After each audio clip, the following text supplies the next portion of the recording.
Luminiana, the prestigious home city of the five influential families, the Rolfs, the Grays, the Einse, the Ashfords, and the Volkars, stands as a testament to their power and legacy. 15th October 2019, the first spark was ignited, a spark destined to engulf the entire city in flames. On this day, Darian Einse approaches the Rolf family to request a favor, setting events in motion that will change everything. The Einse family is said to have introduced the concept of familial rule over the law. For centuries, they have resided in Luminiana, exerting control over Conqueror Street, the city's poorest district. Despite its destitution, the Einses ensured the street remained productive, providing a steady supply of men for battles or the drug trade. With its proximity to the city's harbor, they leveraged this advantage to double their wealth on the international market. However, that was the legacy of the family's ancient generation. Now, only Darian Einse remains at the helm of this vast fortune. Without a male heir or a council of advisors to support him, his position is precarious. Many ambitious rivals circle like wolves, eager to sever the fragile thread of his power. One such rival, Tobias Grays, did so without hesitation or mercy. On the other hand, we have the Grays. Following the collapse of the Rolf family, their rise was unstoppable. Members of the Gray family even infiltrated the government, something unheard of since the nation's presidency was held by someone bearing the Rolf name. The Grays now control the city's harbor, the most vital asset in all of Luminiana. Their influence extends across key districts: Silk Street, Cotton Street, Warriors Street, and Bolkana Street. However, they are locked in open conflict with the Volkars, who hold sway over Montagun Street, the wealthiest district in the city. Amid this power struggle, Tobias Grays has struck a devastating blow that threatens to ignite a war between the Grays and the Einses. His unforgivable act? The violation of Darian Einse's only child. A spark that may set the entire city ablaze. Tobias Grays, an arrogant and insufferable young man of 19, carries a reputation for being not only foolish, but unbearably annoying. His immaturity is so evident that some even question if the year of his birth was miscalculated. However, there's a darker side to Tobias that goes far beyond mere immaturity. In his twisted mind, he believed he had fallen in love with Lana Einse, Darian's captivating daughter. Lana, with her radiant smile and striking beauty, seemed to enchant everyone she met. But what Tobias called love was nothing more than obsession. One fateful night, this obsession revealed its true nature. Under the guise of affection, Tobias betrayed Lana in the most horrific way possible. Violating her trust and her body, he committed an act of unthinkable cruelty. As if that wasn't enough, he struck her with such force that the physical and emotional scars would remain with her forever. Tobias Grays had not only destroyed Lana's sense of safety, but ignited a fury that would shake the fragile balance of power in Luminiana. After his despicable act, he confined her in the basement of his family's estate, hiding her away while the entire city searched desperately for her. For 9 long months, she remained absent. Then, one day, she reappeared at her father's doorstep, her face marred with wounds, cradling a newborn in her arms. Alongside the child was a letter that read, "The child is mine. I placed this life in her womb to erase any doubt about your lineage."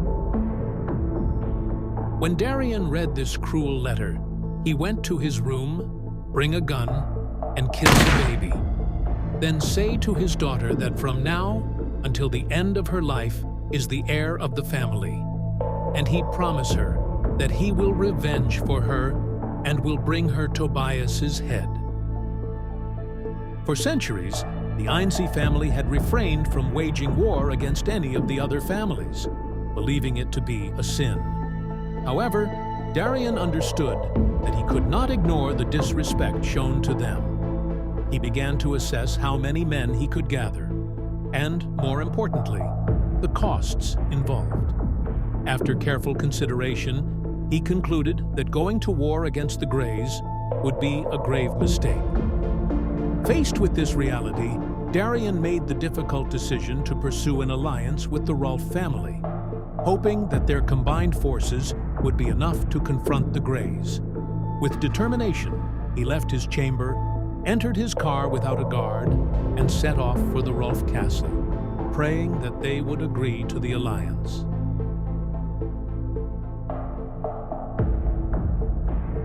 At 1943, Darian arrived at the Rolf estate, observing the well-guarded property and noting no immediate threats. Driving through the estate gardens toward the castle, he parked his car and entered the Rolf's main hall, where he was greeted by Ivan, the Goronomal, the individual authorized to negotiate on behalf of the family boss. When I heard you were here, I could hardly believe it. The mighty Lana Einse. To what do we owe the honor? I seek your family's assistance to eliminate Tobias. We may be able to help.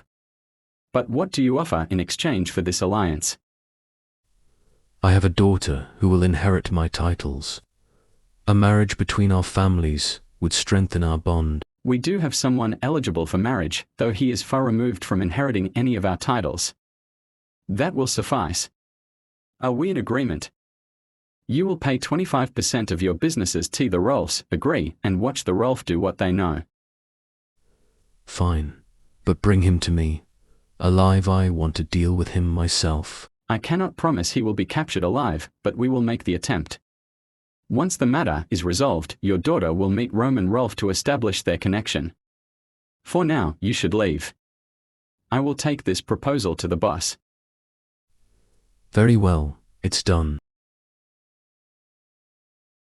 After the meeting ended, Darian drove home. Meanwhile, Ivan went to the meeting room to speak with the three primary members of the Rolf family: Dominic Rolf, Alexander, Julian, and Sebastian. He addressed them with urgency. Darian has some nerve.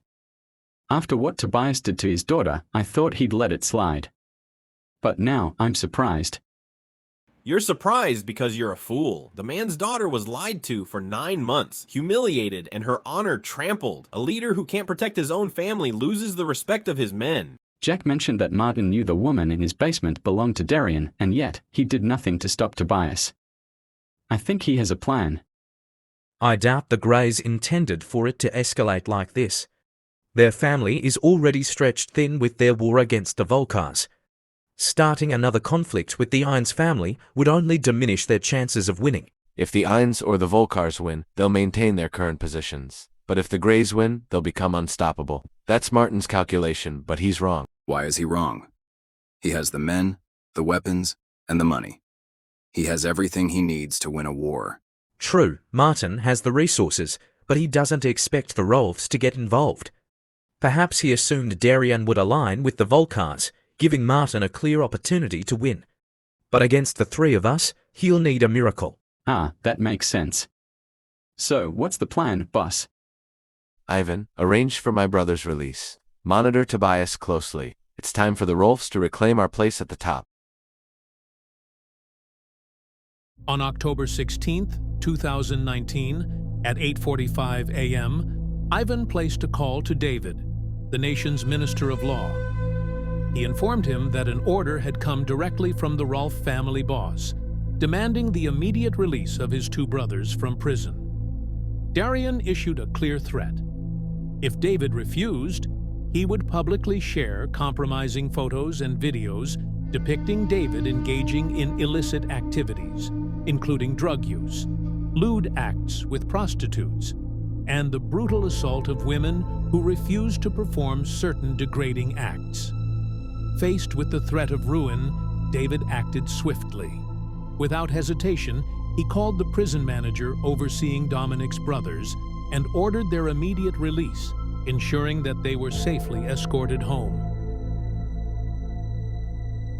Meanwhile, Sebastian faced a more challenging task. Doubting the capabilities of his men to handle such a delicate mission, he resolved to act alone. He spent over 3 hours surveilling Tobias, carefully tracking his movements. Finally, an opportunity presented itself when Tobias entered a bar and made his way to the bathroom. Seizing the moment, Sebastian followed him and delivered a precise kick to Tobias's face, rendering him unconscious. On October 16, 2019, at 10:31 p.m., Darian arrived at the location sent by Ivan. As he entered the room, he saw Tobias seated on a chair, smiling defiantly. That smile, the same one worn by the man who had disgraced Darian's daughter and tarnished his honor, was more than Darian could bear. Without hesitation, Darian drew his gun, aimed, and pulled the trigger, killing Tobias instantly. This single act was not just a personal vendetta. It was a move that would send shockwaves through Luminiana, threatening to destabilize not just the families involved, but the entire nation.